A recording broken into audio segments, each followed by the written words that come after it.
Okay, we'll go ahead and start with question for B. Brendan, do you want to Sure. start? Yeah. Very physical game, of course, on Thursday. What adjustments are you expecting from them on both ends? I think just staying physical and letting the game come to them. Last game was a very physical game. I feel like they come out with the same intensity and same focus as last game. It's such a close game. Do you feel having Thursday under your belt now that you're more prepared in the sense that it felt early on they were disruptive to the flow of the game? Yeah, I think so. Also, playing them on playing them a couple days ago, allowed us to watch film and, correct certain mistakes that we made during the game. So I feel like that will be helpful for tonight's game. How did you feel? Like, what did you make of it physically? How quickly did you feel when you got into the game on Thursday that it's going to be a physical basketball game? Extremely. When I was on the bench watching JJ Green, I could see the physicality out there. So, when I went out there, I just tried to match their energy and, match the physicality. And then last one I have is just where do you feel you're at on a personal level as far as, and you can even look at it from the whole bench standpoint, because Dejanay had some minutes to say, Kyle's been coming in, how do you feel you're at personally, getting into games and your comfortability? I feel comfortable. Confidence is built in practice, so when I go out there, I'm able to help the team and, play my game. Those of you on Zoom, you have a question? Can I go, Annette? Sorry, I didn't raise my hand. Oh, yeah, it's on Zoom here, so. I'll be on the call with Brendan tonight. Just to go off a little bit more on what you were saying, just some little things that you guys were able to watch off of film and hopefully improve upon tonight. What were a couple of those things that you guys will be kind of keyed in on improving? Maybe, LA is an icing team, be in the right spots, getting people up there, I feel, and, just going from there. And just overall, where do you think, how have you guys improved in these couple games since the Olympic break? Where do you guys think you've gotten even better than you were in the first part of the season? I feel like everybody's confidence is there, everybody playing a game, everybody is more comfortable with each other. We got to play so many games together, so, everybody understands each other's tendencies out on the court. And I just wanted to ask about Brianna, and we're going to talk to her after you. Just as her teammate, watching her every day in practice, in games, kind of what do you notice about what she brings on the defensive end? And like, have you ever had a teammate that's kind of that keyed in on that end of the floor? Yeah, I mean, she don't take no plays off, like never when she's out there. So, her energy on the court, on the defensive end, bring out everybody. We're excited for her. Her intensity is no one can match her. All right, thanks, B. Good luck tonight.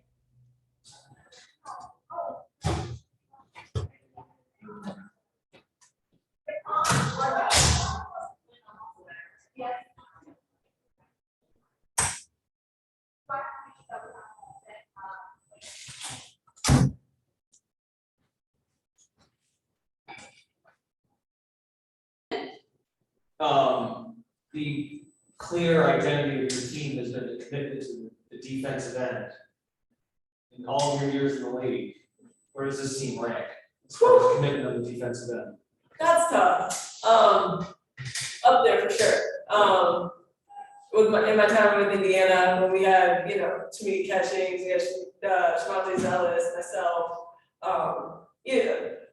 great post defenders, Tammy Sutton Brown. I mean, I could list a lot of great defenders, and we were dedicated to that end of the ball, and a lot of it came from Linda and Steph White, which, I mean, they emphasize that daily. But this is definitely up there, I would say, yeah. With the way we're playing defense now, they're pushing up their top spot for that defensive team, because I mean, everybody just has each other's back. We have great post defenders, we have great guard defenders, we have the length, we have the athleticism, and yeah, and we have the commitment, that's what it is, a lot of people don't wanna put the commitment in, playing defense is not the most fun, but we have a ton of fun trying to take people out of their comfort zone and working together, so, yeah, it's fun playing defense on this team. And from a communication standpoint, being your second year, how does it relate to previous teams in the sense that, do you feel, what stands out about the communication for this group, is it different in any ways? The communication, I think it's just grown since I've been here. I know Duana and I were new to the team and, you know, and it's a little different than what we came from in Phoenix, but in the bubble, we were playing so often, we had to figure it out on the fly and put in the work, and we just kind of carried that over from last year and, you know, knowing each other, you know, how to communicate best with each other. And I think that's something that goes undervalued, and I think something that everybody on this team focuses on, you know, because everybody wants to get the best out of each other. And I really appreciate that environment that we've created here. How do you stay ready to have a night, like a couple nights ago, where you score 19 and you get 10 shots, and another night you might only get 5 shots? Yeah. How do you, on the offensive end, how are you staying ready? I mean, that's the name of the game, you know, you just have to be ready for your opportunities and be aggressive, and whatever the defense gives you that night, you take. And for me, that night, it was open shots for me. Other nights it's not, but also on the other side of that, if Jazz and I are coming off and we're drawing a lot of help, we're creating shots for everybody else. And that, you know, that's basketball, you know, that's playing the game, that's playing the game of chess, you know, seeing what the defense is giving you and figuring out the best shots for our team at the time. What have you made of the crowd so far? Because it feels like you've been embracing the energy quite a bit. Finally, after a year and a half, I get to play in front of this crowd and have them cheer for me and not against me. It's nice, man. I mean, it was always tough coming here to play, and now being on the home team, it's great. It's great. The environment was rocking, and we had a nice crowd, but I can only imagine what it's gonna be like when we fill this place. And the last one I got is just adjustments you're expecting from LA tonight. I know you played the back-to-backs now quite a bit throughout the season, but now that you saw them for the first time in person Thursday, what to expect? I mean, just like the other teams we played back to back, they're gonna come out with extreme effort, energy, you know, aggressiveness, just like they did in the first game.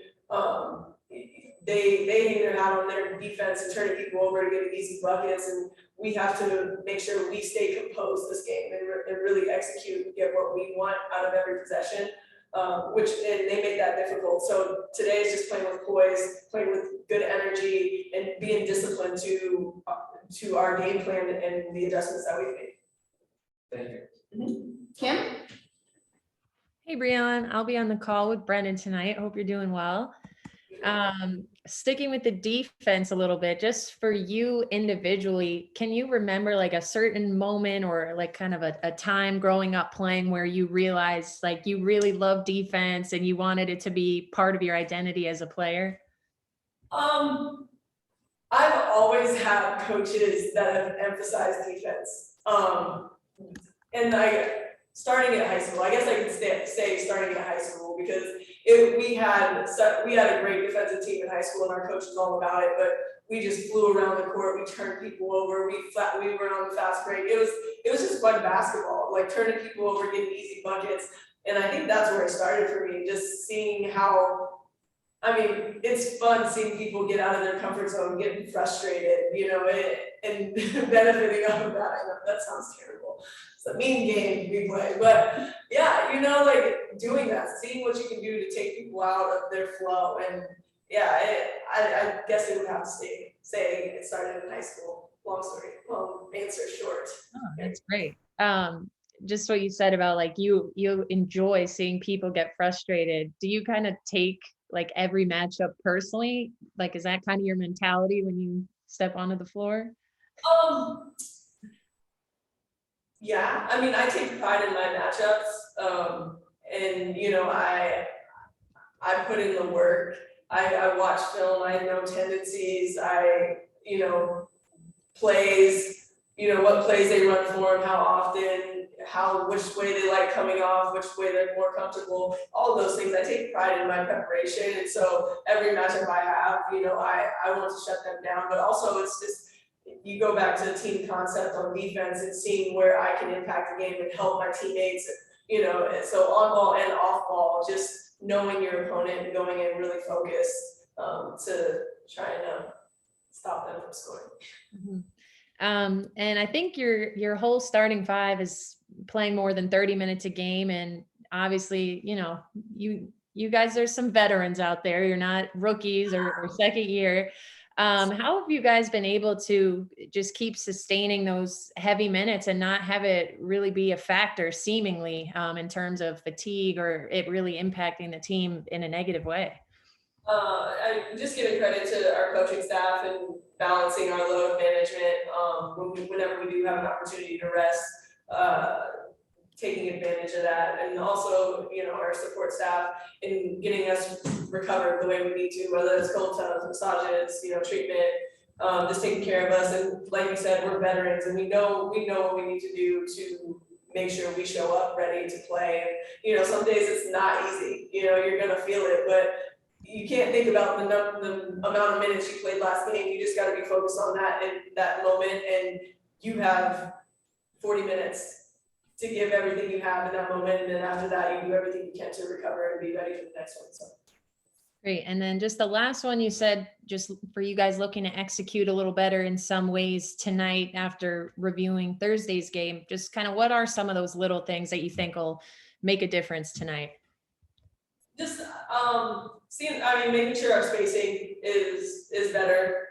They do a great job of loading up the floor, loading up their defense. So, that initial action might not be open, but staying disciplined and working it to the next action, moving them on defense, getting moved side to side so we can try and get some easy buckets on them on the move. But yeah, it's just being poised. They get up in you, they're physical, they're handsy, they try to move you off your spots, and for us, it's just getting to where we want to do and executing.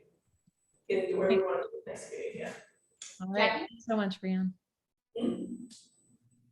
Hey, Brianne. Thanks so much for joining us. This is for a story from Bleacher Report about rivalries. You've been in this league for a very long time. Oh, rivalries. Okay. Yep, yes. sorry. Oh, you want me to speak up a bit? Is it hard to hear? Oh, I gotcha. Okay, great. Amid the 25th anniversary celebration all year long, I want to know where the WNBA is looking when it comes to potential rivalries that can really help propel the game to attract new fans. I mean, I know one of Kathy's goals with the Commissioner's Cup was to provide an opportunity to build those. But just besides the Cup, I'm curious from your perspective, what you've seen in the past couple of years in this season regarding maybe some that we should be looking out for that, have emerged and will continue to emerge. Well, I do think that was the one great thing about the Commissioner's Cup is just bringing back that East Coast, West Coast rivalry thing, that competition that way. But in the past few years, since we've gotten rid of the conferences, I've seen more of the carryover from like the playoff games to the next season. So if you had a battle with somebody in the playoffs that prior season, when you come back that next season, you're going at it. Like it's like playoffs continued, a year later. And I think that's great because fans still remember it. That was like the last thing. It's a battle. Like playoff basketball is always fun. It's intense, and so that creates that energy, that rivalry, and especially if you came out on the bad side of it, you want to come back and get them. So yeah, I don't know. I think those are the rivalries that we see now. Right. And so I guess for you all, there's some juice with the aces, right? I mean, is that sort of what you're hinting at here? A little bit. That was a bitter end last year, and I know I didn't forget, and I know everybody on my team is still, has that on their mind, but yeah, we're gonna take it out on it, and as well as everybody else, but that one for sure, we were a little upset with the way our season ended last year. So. For sure. And I also just want to ask, I mean, I know it's a little bit difficult because we talk about the W and women's sports in general, about this unity and, you know, the strength in numbers. And I love that. And a lot of us do. But I just wonder if that can exist alongside, you know, really healthy and robust rivalries, you know, with proper coverage. Yeah, I think so. I mean, I think when we come together for a common cause, I think that's powerful. But I also know we are a league of competitive, high level athletes. And when we step in between those lines, it's game time, you know, and that's we're out there to win. We are high level athletes and we're competitive and we're going after it. Once we, you know, we come together, and I think everybody is dedicated to taking this league forward, and that's putting our best foot forward when we get on the court, and that'll allow us to stay together and attack all the issues together when we get off the court. You know, it's just providing a good product, and you know, staying together and doing that. So yeah. Thanks so much. I really appreciate it. No problem.